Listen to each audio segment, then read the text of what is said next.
આ ચાર્ટ તમારી સામે આવી રહ્યો છે.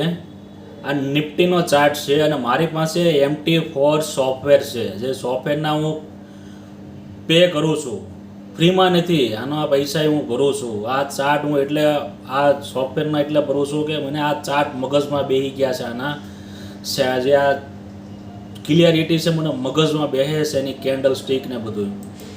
હવે આ મંથલી કેન્ડલ છે આવડી. આ મંથલી કેન્ડલ એ જોવાની, રોજ જોવાની, ભલે ઇન્ટ્રાડે કરતા હોય, લોંગ ટાઈમ માટે કરતા હોય. આ કેન્ડલ, આ જે કેન્ડલ રહીને આ મંથની કેન્ડલ છે, 1 મહિનાની કેન્ડલ છે. કેન્ડલો બધી રોજે રોજ જોવાની, ચાલુમાં જોતી જવાની. આ વીકલી કેન્ડલ છે, આ વીકલી કેન્ડલ. આ તો વીક પૂરું થઈ ગયું એટલે આટલી બની ગઈ છે. હવે વિચાર કરો, આ જે નિફ્ટીનો ચાર્ટ છે ને, નિફ્ટીનો આ ચાર્ટ ક્લિયર કટ બતાવે. જ્યારે એક કેન્ડલને સમજી જજો, જે ભરાવદારો કેન્ડલો બનતી હોય ને, ભરાવદાર કેન્ડલ, બોડીવાળી કેન્ડલો, ત્યાં તમારે માર્કેટમાં જોઈ લેવાનું મોમેન્ટમ માર્કેટ છે. ગમે એને ઇન્ટ્રાડે કરતા હોય તો 15 મિનિટનો ચાર્ટ જોવાનો, 15 મિનિટમાં તમને ડિસિઝન આપી દે છે. પણ એ વન ડેની કેન્ડલના ડિસિઝન પ્રમાણે એનો PSY, જે PSY હું નિફ્ટીમાં 100%ની ગેરંટી આપું છું. નિફ્ટીને એ મારા PSY 5 મિનિટે રોકાવવું પડે જ પડે. ત્યાંને વિસામો કરવો જ પડે. પછી ડાઉન સાઈડ જતી હોય તો ભલે, અપસાઇડ જતી હોય તોય ભલે. મારો PSY છે ત્યાં 100%ની ગેરંટી નિફ્ટીમાં, એને ત્યાં રોકાવવું જ પડે. અને પછી ત્યાં ડિસિઝન આપણે લેવાનો આવે. અને ભરાવદાર કેન્ડલો બોડીવાળી બનતી એટલે સમજવાનું માર્કેટમાં મોમેન્ટમ ગજબની છે, ગજબની. એટલે વાત પૂછવામાં, જે ટાઈમ ફ્રેમ ઉપર જે રીતની સેટઅપ બનતો હોય ને, એ ટાઈમ ફ્રેમ ઉપર તમને મોટો ટાર્ગેટ આપે. મોટો એટલે બહુ મોટો. હવે આજે જે આ વીકલીની કેન્ડલ જે બની ગઈ છે ને, હવે તમારો સ્ટોપ લોસ કેવો થઈ ગયો. આ જે મોટી કેન્ડલનો જે લો છે ને, એની બોડીનો આપણો સ્ટોપ લોસ છે. હું પહેલી વખત કોઈ મારી પાસે વિડીયોનું શૂટિંગ સુવિધાને એવું કોઈ નથી, મોબાઈલથી વિડીયો શૂટિંગ બનાવી રહ્યો છું. બરોબર. આ વન ડેની, આ વીકલીની કેન્ડલ છે. આ કેન્ડલને સમજવાની, આ કેન્ડલનું જે કેન્ડલ સ્ટિક પેટર્ન છે ને, એ મહત્વની ચાર્ટમાં સમજાવે છે. હું તમને એવા ચાર્ટ બતાવીશ. આ વિડીયો પહેલો છે પણ મોટો થાય છે, પણ છતાંય વિભાગ પાડી દે સ્ટોકના અને આ ઇન્ડેક્સના વિભાગ પડતો જાય. ચાલો ને, એ રીતે વિડીયો 4-5 એકારે મૂકી દઈશ. આ કેન્ડલ સ્ટિક પેટર્ન છે આવડી. આ કાલની છે, આ પછીની છે ને, એને પછીના દિવસની. હવે નીચેથી અહીંથી છે, આ છે ને, હું તમે રૂબરૂ બતાવો ને, જે શીખવું હોય એને હું સમજાવીશ વ્યવસ્થિત રીતે.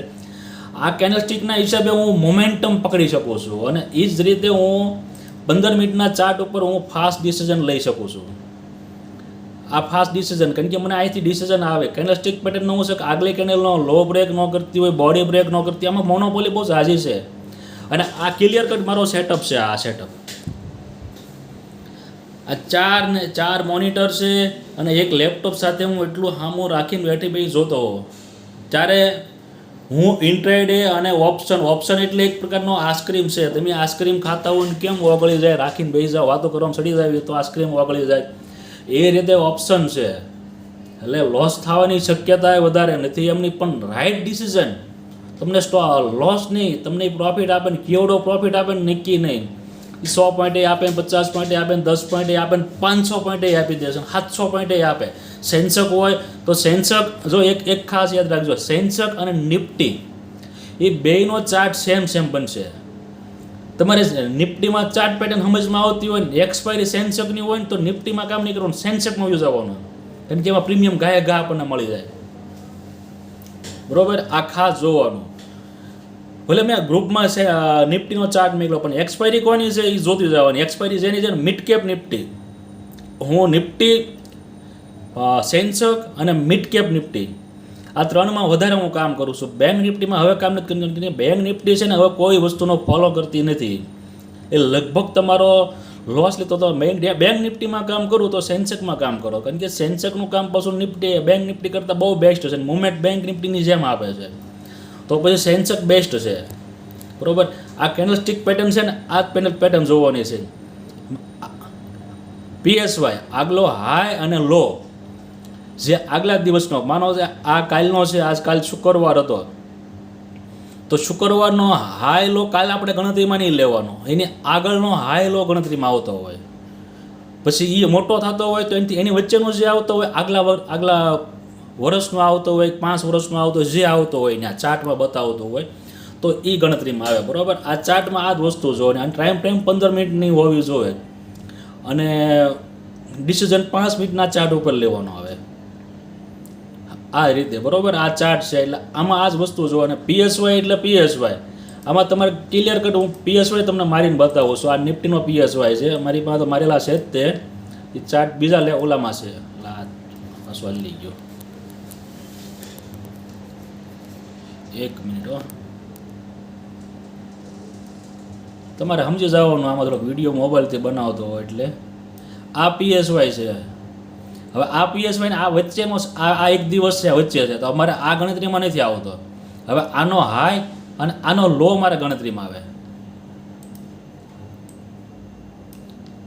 અને PSY જેટલી જે બોડી બનતી હોય ને એ બોડી હારે ગણતરીમાં લેવાનો રહે. બરોબર, હવે આનો PSY તમને ક્લિયર કટ બતાવે છે. આ નિફ્ટીનો ચાર્ટ છે. નિફ્ટી આ જગ્યા પર અને અહીંયા મેં અગાઉ કહી દીધું હતું, આ તો કહું છું ક્લિયર કટ કહે. હજી આ જૂના ચાર્ટ જો બધા ચાર્ટમાં ક્લિયર કટ કહીશું, જૂનામાં જે બન્યું છે જ કહી. અહીંયા સવારે મને એમ હતું કે રાત્રે મેં જોયા ચાર્ટ તો મને એમ હતું કે આ ગેપ અપ ખુલશે. 22,700નો મેં ટાર્ગેટ આપ્યો હતો, 22,700 ખુલશે તો મને ન્યાય હતું કે એક સેલિંગ પોઝિશન મળી શકશે મોર્નિંગમાં. પણ એ હું 15 મિનિટમાં ડિસિઝન નહીં લેવું. 15 મિનિટની એક કેન્ડલ તો હું પૂરી થવા દઉં, પછીની 15 મિનિટમાં ડિસિઝન લઉં કે પછીની બીજી 15 મિનિટની પૂરી થાય એટલે 45 મિનિટ પૂરી થાય ત્યારે હું ડિસિઝન લઉં. મારો ટ્રેડ હાવ મોર્નિંગમાં નથી બનતો, મોર્નિંગમાં ન બને. 15 મિનિટની 1, 2 અને 3 કેન્ડલ તો હું પૂરી થવા દઉં. ક્યારેક 3 થાય, ક્યારેક 5 થઈ જાય. સેટઅપ ઉપર કામ કરવાનું. સેટઅપ ઉપર સ્ટોપ લોસ થઈ જાય, બિન દાસ્તી આપી દઉં, રાજી ખુશીથી હું આપી દઉં, સહેજે બીક રાખ્યા વગર. અને રિક્સ માર્કેટમાં હર કોઈ ટ્રેડ જગ્યા જ્યાં ટ્રેડ લો બધા રિક્સવાળા ટ્રેડ છે, નથી એમ નહીં, બધા ટ્રેડ રિક્સવાળા છે. આ PSY વચ્ચેની કે જો આ વચ્ચેનો દિવસ આખો હોલ્ડ કરી ગયો. આની હું તમને લગભગ ચાર્ટ બતાવીશ, પણ આ વિડીયોમાં ન હરકી તો બની શકે. બરાબર, અને અહીંથી જો આ 15 મિનિટની આ મારો ટાર્ગેટ પ્રમાણે 22,700 ઓપન ન થયું, પણ ઓપન અહીંયા થયું અને સીધી 15 મિનિટની કેન્ડલ નીચે આવી ગઈ અને 15 મિનિટની કેન્ડલ હોલ્ડ કરી રોકાઈ ગઈ. અને પછીની જે 5 મિનિટની કેન્ડલ થઈ 1 મિનિટ 2 મિનિટમાં લગભગ મેં ડિસિઝન લઈ લીધું, મેં લખીને આપી દીધું હતું ફૂલ ક્વોન્ટિટીથી બાય. હવે આ વન સાઈડ સીધો 74 પોઈન્ટ એટલે 72 પોઈન્ટ મને એક વન સાઈડ આપી દીધો. પછી હું પાછો બહાર આવી ગયો હતો છોકરાનો EWSનો દાખલો કાઢવા હતો. પછી પાછો હું આવ્યો ને તો મને અહીંયા સમજમાં હું કામ સમજ આગલી બોડી હોય ને આગલી બોડી ઓપનિંગ એ બ્રેક નથી કરતી ને એના હિસાબે મેં આનો સ્ટોપ લોસ મૂકી અહીંયા મેં કોલ મારી દીધો. પછી આ કોલ ફાસ્ટ ગયો અને પછી પાછો જ્યાં લીધો એનાથી 10 પોઈન્ટ દૂર રહ્યો હતો તો એ પ્રોફિટમાં હતો. બરાબર, આ સીધો 30 પોઈન્ટ 40 પોઈન્ટ જેવું આપી દીધો, પછી પાછો 10 પોઈન્ટ પ્રોફિટ રહ્યો હતો. પણ અહીંયા મને ચાર્ટ બતાવો એટલે હું ઓપ્શન સામે પછી ન જોઉં, લોસ થાય તો હું લોસ બુક કરી દઉં. બરાબર, લઈ લો. પણ આ પછી જે પ્રોફિટ આપ્યો ગજબનો પ્રોફિટ આપ્યો. બરાબર, પછી અહીંયા જે આ રેન્જ બની પણ અહીંયા એક બેરી સિંગલ પિંક બનતી હતી, પણ આ બેરી સિંગલ પિંક મને એવું દેખાડતી હતી કે અહીંયા એક 5 મિનિટની એક થોડીક વીક બનાવી છે, પણ એને વીક ન બને સીધી નીચે આવી ગઈ. નીચે આવી એટલે મારો સ્ટોપ લોસ પછી પાછો અહીંયા થઈ ગયો, એટલે વળી પાછો અહીં થઈ ગયો, એટલે પછી પાછો મેં આ ટ્રેડ હોલ્ડ કરી ગયો. તો અહીંયા મેં ઓર ક્વોન્ટિટી એડ કરી. શું કામ? કારણ કે મારા સેટઅપ પર મને કેન્ડલની અંદર કેન્ડલો બનતી હોય, આમાં કેન્ડલ સ્ટિક પેટર્ન બહુ ઝાઝી આવે છે. ઝાઝીમાંથી એટલે બધી ફોલો નથી કરવાની, 3 થી 4 જ ફોલો કરવાની છે. એટલે આ સરસ મજાનો ટ્રેડ બની ગયો. આ મોર્નિંગમાં તે શુક્રવારે અહીંયા આ કેન્ડલ બની ગઈ, પછી આ કેન્ડલ બનીને ત્યાં મેં એક 5 મિનિટની હોલ્ડ થવા દીધી. હોલ્ડ થઈ ગઈ એટલે મેં સેલ આપી દીધો હતો. અહીંથી ટ્રેન્ડ લાઈન આવતી એટલે મેં કીધું હતું બરાબર 50 પોઈન્ટ સેન્સેક્સમાં મેં લઈ લીધા, આપણી માટે બેસ્ટ સંતોષ. પછી અહીંયા એક કોલ લીધો હતો, એ કોલ આ જોયો બોડી બ્રેક નહોતી કરતી, ભરાવદાર બોડી બનતી હતી એટલે કોલ. પછી આ કોલ એક મેં અહીંયા પુટ માર્યો હતો. શું કામ? અહીંયા કેન્ડલની અંદર કેન્ડલ બને એક છોટ નાની એવી કેન્ડલ બનતી હતી. કેન્ડલની અંદર આ છેલ્લી કેન્ડલ બને ને એક નાની કેન્ડલની અંદર કેન્ડલ નાની બને એટલે મેં અહીંયા જોયું, મેં કીધું 59નો લો બ્રેક એટલે સેલ મારી દઈશ. મેં સેલમાં 2 પોઈન્ટ જ મને મળ્યા. પ્રોફિટ વધારે થતો હતો પણ એ પાછો સીધો રિવર્સલ મારી દીધો એટલે 2 પોઈન્ટ વધ્યા એટલે હું એક્ઝિટ થઈ ગયો. પછી મને એમ લાગ્યું કે આ ટ્રેન્ડ છે ને અને ધીમે ધીમે આવે છે એટલે પછી પાછું મેં ક્લિયર કટ લખીને મોકલ્યું કે હવે અહીંથી એક બાઉન્સ બેક ફાસ્ટ થાય. સેમ સિનેરિયો પાછો અહીં નાની કેન્ડલ બની જો એટલે જીવી અહીં બનીને એ મેં ફ્યુચરના કેન્ડલ ઉપરના ચાર્ટ ઉપર ડિસિઝન લઈ લીધો એટલે મેં સીધો અહીં કોલ મારી દીધો. વળી પાછો કોલ હોલ્ડ કરતો આ મુવમેન્ટ કરી ગયો.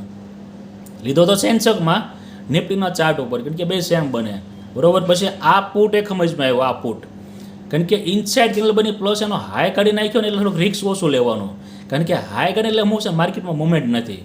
આગળના સ્ટેક પેટર્ન છે હું તમને એ પછી રૂબરૂ સમજાવીશ. જેને આવવું હોય ને એને શીખવું હોય એને માટે સમજાવીશ, બાકી વિડીયોમાં ન ઓલું થાય, બરોબર. આ સેટઅપ છે. નિફ્ટી ગમે ને આ જે PSY છે ને આવડું આ ટ્રેન્ડ લાઈન મેં દોરી છે વિડીયોમાં દેખાતી હોય તો આવડ્યા.